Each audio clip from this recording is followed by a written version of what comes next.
오늘은 복음의 힘에 대해서 말씀을 전할까 합니다. 오늘 본문을 보면은요, 내가 복음을 부끄러워하지 아니하노니 이 복음은 모든 믿는 자에게 무엇을 주시는? 구원을 주시는 하나님의 뭐요? 능력이 됨이라 했습니다. 첫째는 헬라인이고 또한 투자는 유대인이고 또한 헬라인이로다 했습니다.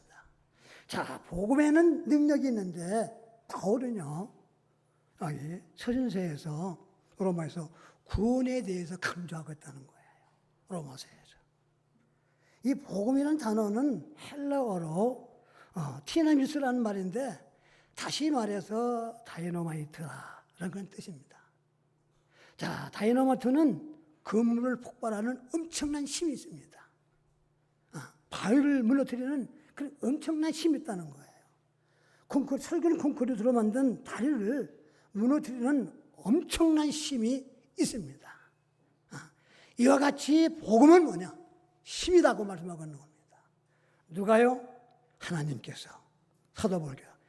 복음은 힘이요 능력이다. 첫째, 복음은 구원을 주시는 힘이 있습니다. 여기 지금 16절 보세요. 이 복음은 모든 믿는 자들에게 구원을 주시는 하나님의 뭐요? 능력이 됨이라 했습니다. 복음은요. 믿는 자들에게입니다. 조건이 있는 거예요. 아무에게 구원을 주시는 능력이 아니라 복음을 받고 믿는 자들에게. 그럼 여러분들은 복음을 듣고 여러분 그분을 믿습니까? 그러면 구원을 주신 하나의 능력이 됐다는 겁니다.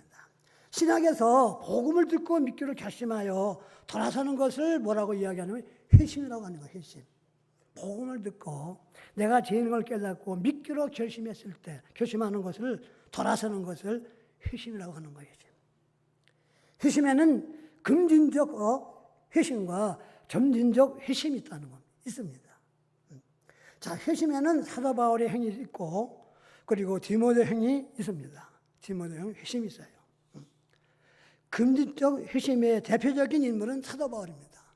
사도 바울은 다메섹 도상에서 주님을 만나가지고 그냥 확 변하는 사람이에요. 그런데 디모데는 어렸을 때부터 예전으로부터 부모님으로부터 할머니로부터 이렇게 복음을 듣고 점진적 회심해가지고 구원받고 하나님의 위대한 일을 했다는 겁니다. 그래서 어떤 사람은 복음을 듣고 금세 상담할 때도 복음을 듣고 금세 구원받고 서럽게 180도로 바꿔주는 변하는 사람이 있는가 하면 어떤 사람은 듣고 잘하고 회심하는 기간이 1년도 걸리고 5년도 걸리고 말이에요. 몇 달도 걸리고 그래요. 사람마다 조금씩 다 다릅니다. 그런데 금진적 회심은 하든 점진적 회심을 하든 중요한 것은 복음을 통하여 분명한 변화가 있다는 겁니다. 복음을 통하여 구원이 있다. 그래서 복음은 구원을 주시는 능력이라고 했습니다. 그런데 여기서 구원이란 말은 무슨 말이냐? 구원이란 말 나오는데 구원이란 말은 건져주신다 하는 뜻입니다. 건져주신다. 무엇으로부터?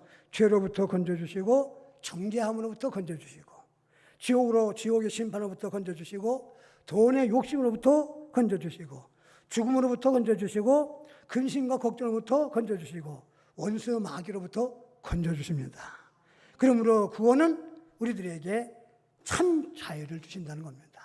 구원을 받을 때 우리가 죄의 종에서 자유함을 얻는 겁니다. 사도 바울은 복음을 통하여 구원받은 사실 때문에 복음 전하는 것이 부끄럽지 않다고 좀 말하고 있는 거예요. 구원받은 성도들 중에서도 어떤 분들은 뭡니까? 전도하는 거, 전도지 뿌리는 거 이런 거 부끄러워하는 분이 있어요. 예수 전하는 거, 복음 전하는 것을 부끄러워가지고 전도를 못한다고 해요. 전도지를 하나 주는 것도 제대로 못하는 분들도 있습니다. 그러나 바울은 참 구원받은 사실 때문에 복음을 통해서 말씀을 통해서 내가 죄인인 것을 깨닫고 구원받은 사실 때문에 내가 복음 전하는 일은 절대 부끄러운 것이 아니다. 그럼 복음 전하는 것은 부끄러운 일이 아닙니다. 부득불일입니다. 여러분 당시 로마의 철학은요 힘의 철학이었습니다. 바울 당시 그 힘의 철학 앞에 헬라인의 지성적 철학이 무너졌고 그 심의 철학 앞에 히브리의 신앙의 철학도 무너졌습니다. 지금도 때로는 돈과 권력, 심 앞에 지성인도 신앙도 인격도 무력하게 무너지기도 합니다. 당시 로마의 평화는 힘에 의한 평화였어요.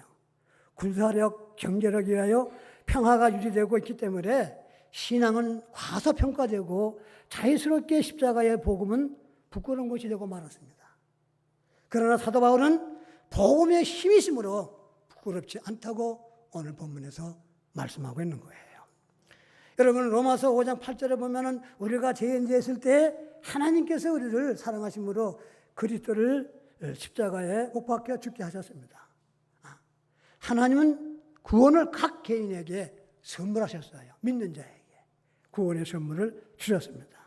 이 놀라운 구원을 우리가 하늘부터 거저받았으니 복음은 부끄러운 것이 아니다 하는 겁니다. 아니다는 거예요.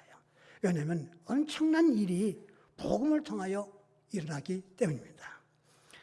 여러분, 복음을 통하여 죄인된 내가 구원받았습니다. 그리고 복음을 통하여 우리가 새로운 피조물이 되었고 하나님의 자녀가 되었습니다. 그래서 복음은 힘이 있습니다. 하나님의 힘이 복음 가운데 있습니다. 그리고 복음은 우리의 정체성을 변화시키는 힘이 있다는 겁니다. 그래서 복음의 힘은 보세요. 복음의 능력을 한번 보세요. 복음을 들으면 하나님의 사랑을 받게 됩니다. 하나님의 사랑을 깨닫게 되고요. 제 복음을 받게 되면 내가 누군가를 알게 됩니다. 죄인인 것도 알게 되고 말이에요. 내가 어디 위치인 것도 알게 되는 겁니다. 내가 복음을 들으면 내가 바로 하나님의 영원한 사랑의 대상이라는 것을 깨닫게 됩니다. 요한복음 3장 16절을 깨닫게 되는 거예요. 내가 복음을 듣기 전에는 벌레요, 한 주먹에 모래요, 바람에 나는 겨와 같은 그런 존재였습니다. 내가 어디서 왔으며 무엇 때문에 내가 이 땅에서 살고 내가 어디로 가는 존재인지 내 삶의 의미가 무엇인지 우리는 구원받기 전에 몰랐습니다. 전혀 몰랐어요. 세상에서 마귀의 영향권 안에서 죄의 속박에서 그리고 살아온 우리인데 예수 그리스도를 만나고 그분의 복음을 통해서 하나님의 자녀가 되었습니다. 그뿐인가요? 우리 하나님의 사랑의 대상이 되었고 복음을 통하여 구원받은 하나님의 자녀들에게 성도로 부르심을 받게 됐다는 겁니다. 여러분, 우리가 태어날 때부터 죄성을 가지고 태어납니다. 우리가 태어났을 때 우리가 죄인으로 태어났다는 겁니다. 내가 부모가 죄악 중에서 날 태어났다. 시편 50편 5절에 말씀하고 있죠. 자, 마음속에 죄성 때문에 나도 모르게 말에 실수를 하고 말과 행동과 태도와 습관과 인격의 결함이 있습니다. 또 죄성 때문에 이 땅에 살면서 많은 죄를 범하고 살아왔습니다. 우리는 구원받기 전에 죄인입니다. 불안한 존재였습니다. 유한한 존재였습니다. 스스로 하나님의 사랑을 받을 아무런 자격이 없는 나를 하나님이 사랑하신다는 겁니다. 하나님이 사랑하셔서 우리를 값없이 구원해 주셨습니다. 그 사실을 알고 그 사실을 믿고 구원받는 순간 성도라는 부름을 받은 겁니다. 성도라고 부르시는 거예요. 성도란 세상에서 분리된 사람을 말하는 거예요. 구별된 사람. 놀라운 변화가 아니겠습니까? 그래서 복음의 힘만이 이 일을 할 수가 있는 것입니다. 1963년도입니다. 10월 19일 새벽 2시 강원도 인제군 남면 어런이에서 이덕주 증령의 일가족 6명 도끼로 살해한 고재병 사건을 우리 나이 먹은 분들 알 겁니다. 고재병 사건. 이 충격적인 보도에 세상 사람들은 모두 경악을 금치 못했습니다. 그는 사형 언도를 받았습니다. 그러나 그가 전도를 받고 예수 그리스도를 믿고 회개하고 거듭났습니다. 그러던 어느 날 갑자기 교도소에서 고재봉의 방에서 큰 소리의 울음이 들려왔습니다. 큰 소리로. 어렸을 적에 우리 동네에 교회가 있었는데 교회가 나에게 예수를 알려주지 않았기 때문에 사람을 죽이게 된 것이 아니냐 하면서 교회라고 하면서 고재봉은 안타까운 뜻 흐느끼면서 통곡을 하고 울었습니다. 이제 나도 좋은 일을 해야 한다고 하면서 교도소 안에서 복음을 전하기 시작합니다. 그때 주님의 놀라운 능력이 교도소 안에서 일어나 많은 죄수들이 복음을 듣고 구원받았습니다. 사형 집행에 나타났습니다. 사형 집행에 다가왔습니다. 마지막으로 하고 싶은 말이 있는가? 고재봉은 잠시 침묵을 지키다가 입을 열었습니다. 하나님이 세상을 이처럼 사랑하사 독생자를 주셨으니 저를 믿는 자마다 멸망치 않고 영생을 얻게 하려 하심이라. 요한복음 3장 16절을 암송을 했습니다. 또 한 말이 있는가? 경찰관님, 제가 웃을 때 방아쇠를 당겨주세요. 그리고 고재봉은 소리 높여 찬송을 부르기 시작합니다. 인내하신 구세주여 내 말 들으사 죄인 오라 하실 때에 날 부르소서. 이 찬송을 부를 때 차마 총의 방아쇠를 당길 수가 없었습니다. 그가 울고 있었기 때문입니다. 자신에게 총을 겨눈 헌병들에게 죽어가는 순간까지 예수를 전하던 그가 주여 주여 내 말 들으사 죄인이 오라 하실 때에 날 부르소서. 이 후련을 부를 때 그가 웃고 있었습니다. 세상에서 가장 아름다운 웃음으로 웃고 있을 때 방아쇠가 당겨지고 말았습니다. 자, 이렇게 하여 살인마 고재봉이 이 세상을 떠났습니다. 이것이 바로 뭐냐? 복음의 능력입니다. 능력이라고 하는 거예요. 두 번째 복음은 하나님의 의가 나타난 능력이 있습니다. 17절 보세요. 복음에는 하나님의 의가 나타나서 그러세요. 자, 우리가 복음을 부끄러워하지 말아야 할 가장 큰 이유는 구원해가는 복된 소식이기 때문인 겁니다. 복음은 위안케레온, 복음의 의미는 좋은 소식, 기쁜 소식, 복된 소식이라는 겁니다. 여러분, 좋은 소식이란 구원의 선포를 의미하는 거예요. 구원의 선포. 17절에 복음에는 하나님의 의가 나타난다고 했어요. 여기 복음에 하나님의 의가 나타난다는 말은 하나님의 의가 복음 안에 있다는 겁니다. 이 말씀 안에 있다는 거예요. 예수 안에 있다는 거예요. 예수 부활 장사 안에 있다는 거예요. 그래서 하나님의 의는 그리스도의 십자가의 부활과 보혈과 부활을 통하여 나타납니다. 그리고 그 의가 죄인된 우리들에게 전가되었다는 겁니다.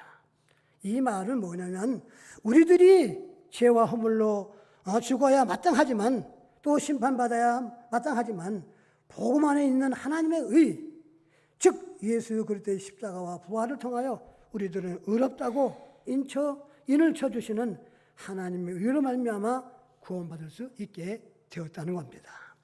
이것이 기쁜 소식, 기쁜 복된 소식, 좋은 소식이라는 거예요. 그러면 하나님의 의란 무엇이냐? 하나님의 의란 무엇입니까? 그리스도가 우리를 의롭다고 하고 여기는 거예요. 의롭다고 여기는 거예요. 자, 여러분, 로마서 3장 10절에 보면은요, 기록된 바 의인은 없나니 하나도 없으며 라고 합니다. 그러니까 이 땅에는 의인이 없다는 겁니다. 하나도 없다는 거예요. 그 다시 말해서 의롭게 사는 사람도 없다는 거예요. 죄를 안 짓고 사는 사람이 하나도 없다는 겁니다. 그러므로 로마서 3장 20절에 그러므로 율법의 행위로 그의 앞에 의롭다 하심을 얻을 육체가 있느냐? 얻을 육체가 없나니 율법으로는 죄를 깨달음이라 했습니다. 하나님의 율법을 지켜서 어렵다함을 얻는 것이 아니고 하나님의 율법을 주신 것은 죄를 깨닫기 위해서 하나님이 주셨다는 거예요. 율법의 행위로서는 어렵다고 인정받을 사람이 아무도 없다는 거예요. 이 세상에 없다는 거예요. 율법을 지키면 지킬수록 죄가 많다는 것을 깨닫게 해주는 것이지 율법을 지켰다고 해서 의인이 되는 것이 아니라는 겁니다. 하나님의 자녀가 되는 거 아니에요. 여러분, 복음은 생명을 주시는 능력이 있는 겁니다. 율법은 사람을 정죄하고 사람을 죽이는 것이지만 복음은 사람을 용서하고 죄를 용서하고 사람을 살리는 겁니다. 율법으로는 어렵다함을 얻을 사람이 이 세상에 아무도 없습니다. 그러므로 예수 그리스도 복음 안에서만 우리가 의롭게 되는 겁니다. 어렵다함을 얻는 거예요. 여러분, 의는 그리스도께서 의롭게 하시는 겁니다. 로마서 3장 21절부터 22절에 보면은 예수 그리스도를 믿음으로 말미암아 모든 믿는 자에게 미치는 하나님의 의는 차별이 없다. 헬라인이나 야메인이나 유대인에게 차별이 없다는 겁니다. 여러분, 2000년 전에 예수님이 이 땅에 오셨습니다. 예수 그리스도를 통하여 죄인들이 어렵다 하심을 얻었습니다. 하나님의 자녀가 되었습니다. 그리고 영생과 천국의 소유자가 되었습니다. 예수 그리스도의 십자가가 죄인을 의인으로 바꿔 놓았습니다. 예수 그리스도의 보혈이 하나님과 원수되었던 우리를 화목시켜 놓았습니다. 예수 그리스도의 사랑이 절망의 구렁텅이에서 소망으로 우리를 옮겨 놓았습니다. 이것이 복음의 능력이고 이것이 복음의 힘이라는 겁니다. 여러분, 사도 바울은 본문에서 하나님의 의를 나타내는 복음을 단수로 여기 표현하고 있는 거예요. 단수로. 여기 두 가지 의미가 있는데, 첫째는 하나님의 의를 나타내는 다른 복음이 있을 수 없다는 거예요. 사도행전 4장 12절에 다른 이론은 구원을 얻을 수 없나니 천하 인간에게 구원을 얻을 만한 다른 이름을 우리에게 주신 일이 없다고 말씀하고 있는 거예요. 그러니까 하나님의 의를 나타내는 다른 복음이 이 세상에 없다는 거예요. 불교에서도 없다는 거예요. 우리를 의롭게 하여 하나님을 아버지라고 부를 수 있게 하는 다른 사람은 없다는 겁니다. 오직 예수 그리스도를 통해서만이. 두 번째는 복음으로 모든 사람은 의인으로 만들기에 충분한 복음이라는 겁니다. 그러므로 복음은 하나님의 의가 나타내는 능력이요 힘입니다. 세 번째로 복음은 믿음으로 믿음에 이르게 하는 능력이 있습니다. 17절 보세요. 자, 복음에는 하나님의 의가 나타나서 믿음으로 믿음에 이르게 하나니 기록된 바 오직 의인은 믿음으로 말미암아 살리라 함과 같으니라 했습니다. 여러분, 신학자 칼빈 아시죠? 칼빈. 장로교 창선한 자. 자, 칼빈은요, 앞에 있는 믿음은 수동적 믿음으로 이야기를 했고요. 뒤에 있는 믿음은 능동적 믿음으로 이해하라는 겁니다. 우리가 처음에 복음을 믿게 된 것은 하나님의 은혜입니다. 성령의 하나님의 감동하심으로 복음을 믿게 되었습니다. 처음에 우리가 복음을 믿는 믿음은 수동적인 믿음에서부터 출발했다는 겁니다. 그러나 이제 하나님의 은혜와 성령의 감동으로 복음을 믿기 시작하면서부터는 우리 스스로 예수님을 믿는 믿음을 더욱 키워갔다는 말입니다. 어거스틴은 이렇게 말합니다. 앞에 있는 믿음은 예수님을 믿기로 고백하는 입술에 있는 믿음이고, 그리고 뒤에 있는 믿음은 우리의 손과 발이 하나님의 의도대로 움직이게 되어서 새로운 삶의 방식을 빚어내는 믿음을 말한다고 했습니다. 여기서 말하고자 하는 것은 뭐냐면, 처음은 하나님의 감동하시는 은혜로 말미암아 예수님을 구주로 고백하되, 처음에는 입술로 고백하지만 그러나 점차 하나님이 주신 믿음이 예수님을 경험하고 맛을 보는 그 과정을 거치면서 우리들의 삶이 예수님을 닮는 믿음의 삶이 되어 가게 한다는 그런 말입니다. 우리가 예수님을 구세주로 받아들이는 것이 믿음이라면 우리들로 하여금 예수님을 닮는 삶을 살게 하는 것도 믿음이라는 거예요. 그러므로 복음에는 믿음의 능력이 있는 겁니다. 믿음의 능력이 있는 거예요. 왜냐하면 우리로 하여금 믿음으로 모든 일을 결정하며 주님의 뜻대로 살아가게 하기 때문입니다.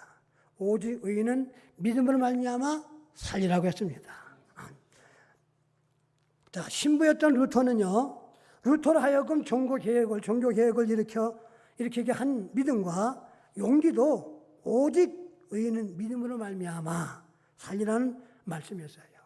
당시 중세의 암흑 시대에 잘못된 신앙, 전통적인 신앙, 형식적인 신앙을 이 말씀 한마디가 변화를 시켰던 겁니다. 여러분, 예수 믿으면 만사 형통한다. 예수 믿으면 건강해진다. 예수 믿으면 복받는다. 물론 이 말은 틀린 말은 아닙니다. 그러나 그것은 복음의 핵심이 아닙니다. 복음의 핵심이 아니에요. 복음의 핵심은 믿음으로 산다는 겁니다. 믿음으로 산다는 거예요. 그러나 요즘은 기독교가 하면 된다. 오늘날 말에 강단에서 목사님들이 하면 된다. 믿으면 된다. 하나님의 능력으로 된다. 하나님의 은혜 아니고 말씀 안에서 된다는 게 아니고 예수 안에서 된다는 게 아니고 하면 된다는 거예요. 적극적 사고 방식 등으로 믿음을 전부 이상하게 해석하고 말았습니다. 그래서 사람들이 그리스도에게 말씀에 집중하지 않습니다. 믿음에 집중하지 않아요. 자기 정신력에 집중합니다. 명상을 합니다. 여러분 아셔야 합니다. 예수 믿어도요, 침례 요한처럼 단명할 수 있는 겁니다. 아멘? 우리 예수 믿어도 말이에요. 예수 믿어도 나사로처럼 가난해질 수도 있는 겁니다. 여러분, 예수 믿어도 베드로처럼 실족할 수 있는 겁니다. 넘어질 수 있는 겁니다. 예수를 믿어도 바울처럼 스테반처럼 핍박을 받아 어려움을 당할 수도 있고 순교를 당할 수도 있는 겁니다. 그러므로 복음의 핵심인 무엇이냐? 복음의 핵심이 무엇입니까? 믿음으로 사는 겁니다. 아멘? 복음의 핵심이 뭐냐? 믿음으로 사는 거예요. 복음의 핵심이 뭡니까? 범사에 믿음으로 사는 거예요. 범사에. 잘났던 못났던 믿음으로 사는 겁니다. 아멘? 부자로 살던 가난하게 살던 우리 그리고 구원받은 성도들은 믿음으로 사는 거예요. 사업에 실패를 해도 우리는요, 하나님의 자녀이기 때문에 믿음으로 사는 거예요. 직장, 자식이 아파도 믿음으로 살고요. 건강이 안 좋아도 믿음으로 사는 것이 우리 그리스도인입니다. 아멘입니까? 왜냐하면 우리의 소망은 썩지 아니하고 쇠하지 않는 기업이 하늘나라에 있기 때문이었습니다. 한때 하박국은 하나님을 원망했던 사람입니다. 하박국. 그러나 그가 하나님이 어떠하신 분인가를 깨닫고 알고 난 후에 비록 무화과 나무가 무성치 못하며 포도나무에 열매가 없으며 감람나무에 소출이 없으며 밭에 식물이 없으며 우리의 양이 없으며 외양간에 소가 없을지라도 나는 여호와를 인하여 즐거워하며 구원의 하나님을 인하여 기뻐하려다. 하박국 선지자 3장 17절 18절에 있는 말씀이에요. 우리 믿음이 이래야 된다는 거예요. 히브리서 11장 6절에서 믿음이 없이는 하나님을 기쁘시게 못하나니, 믿음이 없이는 기쁘시게 못하나니 하나님께 나아가는 자는 반드시 그가 계신 것과 또한 그가 자기를 찾는 자들에게 상 주시는 이심을 믿어야 할지라고 했습니다. 믿어야 할지라고 했어요. 성도 여러분, 믿음이 하나님을 기쁘시게 하는 겁니다. 그 믿음은 복음의 능력에서 나타나기 때문이었습니다. 우리가 살아가면서 힘들고 어려울 수도 있습니다.